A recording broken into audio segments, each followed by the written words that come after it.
대통령 이제 인수위가 출범을 했고 인수위원장 안철수 부위원장의 권영세 당선인 대변인으로 김은혜 기획본부장의 원희룡 전 제주시사 국민통합위원회 위원장을 김한길 그리고 또 지역균형발전위원장을 김병준 이렇게 맡았어요. 저는 사람 이름 외우는 게 참 싫거든요. 나도요. 되게 힘들어요. 이번 인선은 못 외울 사람이 없어. 제가 이 이름들을 이름 꺼낸 이유가 못 들어본 이름 내지는 신선한 이름.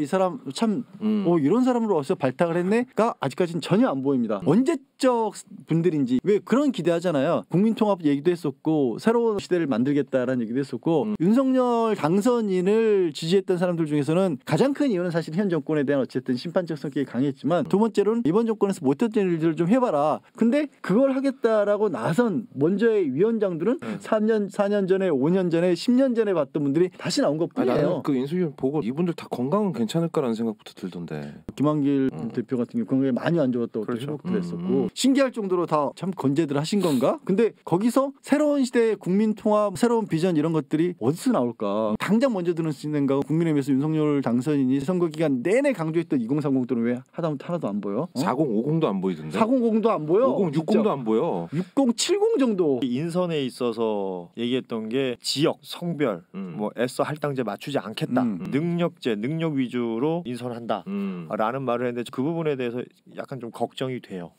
흔히 말하는 유리천장이라든지 사회 구성을 우리가 살면서 보잖아요. 거기에서 실제로 그런 문제가 없기 때문에 모두가 너무나 평등하고 아무런 문제가 없기 때문에 능력으로만 뽑았던 인물들이 지금 능력으로 뽑는다고 하니까 그렇게 다 남성 일변도고 뭐 특정 학교 출신들이고 연령대는 또 어느 정도고 이런 식으로만 만들어지는 거라면 그게 그들이 말하는 능력제인가 라는 부분도 있고 앞으로도 계속 그런 사회가 또 진행이 된다면 이건 또 하나의 사회 문제가 될 수도 있는 거지 않습니까? 그런 부분들에 대한 반성과 어떤 개선 의지가 여러 형태로 등장했던 것이고 여성가족부라는 부처가 생겨날 때도 기본적으로 보면 그런 내용들부터 시작되는 거잖아요.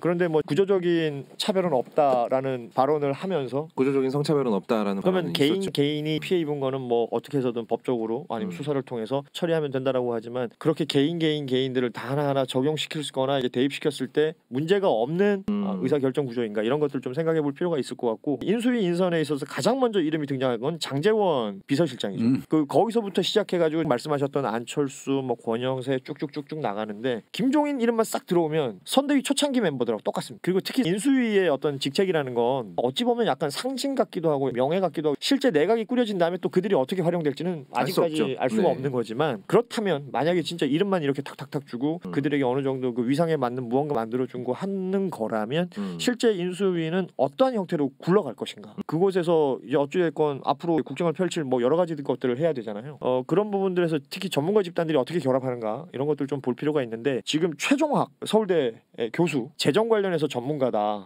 이 얘기를 하지 않습니까? 이 최종학 교수는 어떤 인물이냐면 삼성 바이오로직스 그 분식회계 관련했을 때 삼바 문제 없다라고 주장했던 경제학자이기 때문에 그 수사를 했던 게 윤석열 당선인이거든요. 네.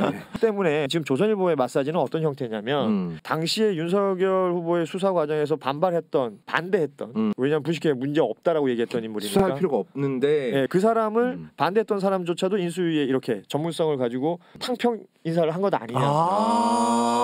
이 정도로 그게 그렇게 연결이 돼? 아니면 이제 말 그대로 진짜 필요한 곳에 전문가들을 쓰겠다라는 인사 철학이라는 것에 대한 보도가 나오고 있어요. 이런 부분들을 어떻게 우리는 해석해야 되는가? 그거는 해석할 게 아니라 그냥 과거만 알면 되는 거네. 이거는. 어떻게든지 미화를 시키겠다는 건데 저는 이 인수위 명단들을 저처럼 이름매기 싫어하는 사람들을 쭈르륵 읊을 정도의 사람들이 나오는 걸 보고 그 사람들도 다 사람이고 그 사람들 주변에서 머물렀던 사람들도 또 같은 사람들인 거고 그 사람들이 끌어다 쓸 수 있는 인재풀도 마찬가지인 거예요. 달라진 게 하나도 없는 정도가 아니라 10년 전으로 거슬러 가는 거거든요. 이명박 정권 때 이랬던 사람들이 대거 등용을 된 겁니다. 세월이 10년이 지난 뒤에도 쓸 수 있는 사람이 거기밖에 없다라는 게 한정됐다는 걸 보여준 거고 그런 것들을 어떻게든지 간에 좋은 모습으로 바꾸려고 하고 있는데 그런다고 해서 바꿔진다는 게 아닌 거고요.